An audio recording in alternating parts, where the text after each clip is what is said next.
नमस्कार विद्यार्थी मित्रांनो, माझं नाव विकास. स्वागत आहे तुमचं माझ्या यूट्यूब चॅनलवरती.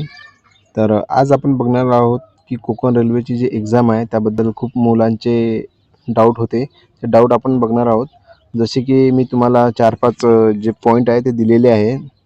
सर्वात आधी जो आहे की हॉल तिकीट कधी येणार आणि आपले जे एक्झाम सेंटर आहे ते कुठे राहणार आहे. 2 नंबरला जर बघितलं तर निगेटिव्ह मार्किंग आहे काय? म्हणजे एक्झाम जी आहे त्यामध्ये आपल्याला निगेटिव्ह मार्किंग दिसेल का? त्यानंतर जो पॉईंट आहे आपल्याला एक्झाम लँग्वेजबद्दल अपडेट आलेली आहे. तर एक्झाम लँग्वेज आपण बघणार आहोत त्याबद्दल कसं काय तर. आणि ज्यांनी एकपेक्षा जास्त फॉर्म भरले आहेत त्यांचं काय होणार? त्यानंतर कट ऑफ काय लागू शकतो त्याबद्दल आपण बोलणार आहोत. तरी व्हिडिओला बनवून राहावे. संपूर्ण माहिती मी या व्हिडिओमध्ये सांगणार आहे. व्हिडिओला स्किप करू नका. व्हिडिओ मोठा होऊ शकतो पण पूर्ण माहिती जे आहे तुमच्या फायद्यासाठी आहे, म्हणून व्हिडिओला स्किप करू नका. तर चला आपण सर्वात पहिला पॉईंट बघणार आहोत की काय आहे. तर आता आपण सर्वात पहिला मुद्दा घेणार आहोत की हॉल तिकीट कधी येणार. तर तुम्ही इथं बघू शकता की ई कॉल लेटर याबद्दल आपल्याला माहिती दिलेली आहे. इथं लिहिलेलं आहे की SMS and email messages will be sent to all eligible candidate with details of the e-call letter. Eligible candidate can download the e-call letter from the KRCL website about 10 days before the date of the CBT or OMR based aptitude test document verification. तर मी तुम्हाला सांगतो की बघा, जे तुमची जे hall ticket आहे ते 10 दिवस अगोदर येऊ शकतात. आजची जी तारीख आहे त्यानुसार बघा तुम्ही तुमचे एक्झाम जे आहे 13 जानेवारीपासून स्टार्ट होणार आहे. त्यानंतर तुम्ही बघू शकता SMS द्वारे किंवा ईमेलद्वारे तुम्हाला हॉल तिकीट सेंड केल्या जाऊ शकते. जर तुम्हाला हॉल तिकीट मिळाले नाही तर तुम्हाला KRCLच्या वेबसाईटवर जाऊन हॉल तिकीट तुम्हाला डाउनलोड करता येते. आणि तुम्हाला जर मेसेज जर आला नाही तर मला कळवा, मी तुम्हाला डाउनलोड कसे करायचे हॉल तिकीट ते सांगणार आहे. अजून तर काही त्याची ऑफिशियल वेबसाईटवरती इन्फॉर्मेशन आलेली नाही आहे. 10 दिवस अगोदर येणार आहे. तर आता 13 तारीखला एक्झाम सुरू होणार आहे. तर 2-3 दिवसांनाच हॉल तिकीट तुम्हाला येऊन जातील. नाही आले तर आपण KRCLच्या वेबसाईटवर जाऊन मी तुम्हाला लिंक प्रोव्हाइड करेल, नाहीतर त्यावर एक स्पेशल व्हिडिओ बनवणार आहे, ते तुम्ही बघू शकता. आता आपण दुसरा पॉईंट बघणार आहोत, नेगेटिव्ह मार्किंग राहणार आहे काय. तर इथं आपण बघू शकता क्लिअरली इथे यांनी दिलेलं आहे नेगेटिव्ह मार्किंगबद्दल. Incorrect answer in CBT will be mark negatively 1/3 of the marks. म्हणजे आपल्या एक्झामला 1/3ची मार्क जे आहे ते राहणार आहे. Allotted for each question will be deducted for each wrong answer. जर 3 क्वेश्चन तुमचे रॉंग आले तर तुमचा 1 मार्क काटला जाणार, हे तुम्ही लक्षात ठेवावे. आता ज्यांचा कोणाचा डाऊट होता सर नेगेटिव्ह मार्किंग आहे काय, तर हो नेगेटिव्ह मार्किंग आहे, हे तुम्ही लक्षात असू द्या. नेगेटिव्ह मार्किंग इथं आपल्याला क्लिअरली दिलेलं आहे 1/3 म्हणून नेगेटिव्ह मार्किंग राहणार आहे. तर हा पॉईंट तुमचा क्लिअर झाला असे मी समजतो. तर आता आपण जो तिसरा पॉईंट आहे एक्झाम लँग्वेजबद्दल जी अपडेट आलेली आहे इथं दिलेलं आहे बघा. Subject language of question paper की कशा प्रकारे राहणार आहे. हे जे तुमच्या टोटल नंबर ऑफ पोस्ट इथं दिलेलं दिसून येतं तुम्हाला. सर्व काही पोस्टची माहिती आहे. तर इथं आपण खाली अपडेट दिलेली आहे बघा.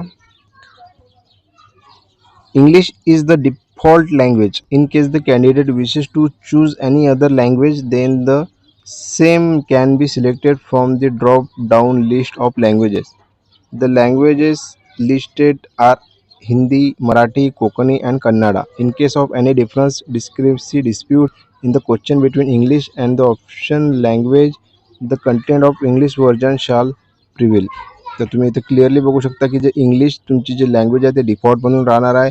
आणि तुम्ही या 4 भाषेपैकी कोणती पण एक भाषा एक्झामला निवडू शकता तिथं, पण इंग्लिश तुमची डिफॉल्ट म्हणून राहणार आहे. तर तुमची आपली मराठी भाषा आहे, तर मराठीमध्ये तुम्ही तिथं ऑप्शन राहणार आहे डिफॉल्ट करायसाठी. तर तुम्ही मराठीमध्ये किंवा हिंदीमध्ये, तुम्हाला हिंदीमध्ये द्यायचं असेल तर हिंदीमध्ये तुम्ही निवडू शकता. आणि इथं आणखी त्यांनी अपडेट दिलेलं आहे की एक्झामबद्दल पार्ट. इथं तुम्ही बघू शकता की हर पोस्ट दिलेली आहे. Senior section engineer civil branch, senior section engineer electrical branch, station master, हे संपूर्ण जे पोस्ट आहे त्याची जी माहिती दिलेली आहे की single question paper with part A and part B. Single question paper part A and part B. बघा, जे पण टेक्निकलच्या पोस्ट आहेत, जसं इंजिनिअरिंगच्या झाल्या, ITIच्या झाल्या, डिप्लोमाच्या झाल्या, तर त्यासाठी पार्ट ए आणि पार्ट बी दिलेलं आहे, म्हणजे डिवाईड केलं आहे टेक्निकलसाठी आणि जे जनरल आहे त्यासाठी. आणि जे सिंगल बघा, याची फक्त आहे ना station master, commercial supervisor, goods train manager जे आहे, हे 3 जे आहे, याचा फक्त सिंगल क्वेश्चन पेपर राहणार आहे. सिंगल 3 पोस्टसाठी फक्त सिंगल पेपर राहणार आहे.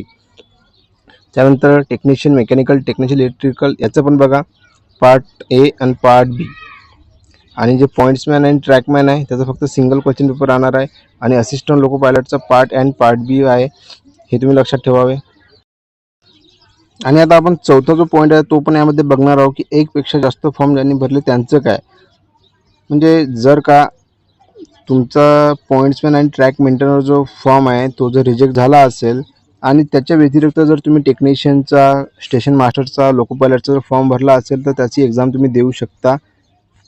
असं नाही की तुम्ही देऊ शकत नाही, तर तुम्ही देऊ शकता. त्याचं तुम्हाला हॉल तिकीट येणार आहे आणि आपलं ईमेल आणि मोबाईल नंबर जो मेसेज येत राहतात ते नेहमी चेक करत राहायचे. त्यामध्ये आपल्याला अपडेट येत राहतात. जर जीमेलवरती आला नाही तर कधी कधी स्पॅममध्ये जाऊन मेसेज चेक करायचे. स्पॅममध्ये कधी कधी मेल येतात आपले. तर तुम्ही बघू शकता की एकपेक्षा जास्त जे फॉर्म भरले त्यांनी, तर तुम्ही जो फॉर्म तुमचा रिजेक्ट झाला त्याच्या व्यतिरिक्त दुसरे जे फॉर्म भरले तर त्याची जे हॉल तिकीट आहे ते तुम्हाला येणार आहे, हे तुम्ही लक्षात असू द्या. तर आता आपण बघणार आहोत कट ऑफबद्दल.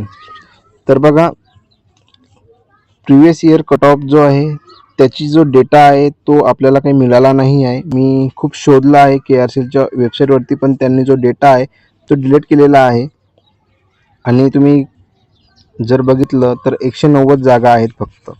190 जागेमध्ये तुमचा जो कट ऑफ आहे तो हाय जाण्याचा चान्सेस खूप जास्त आहे. कारण की जेव्हा पण जागा कमी असतात तेव्हा कट ऑफ तुमचा हाय लागत असतो, आणि जर जागा जर जास्त असत्या तर कट ऑफ जे आहे ते लो लागायचे चान्सेस असतात. आणि दुसरी गोष्ट, एक्झाम लेवल.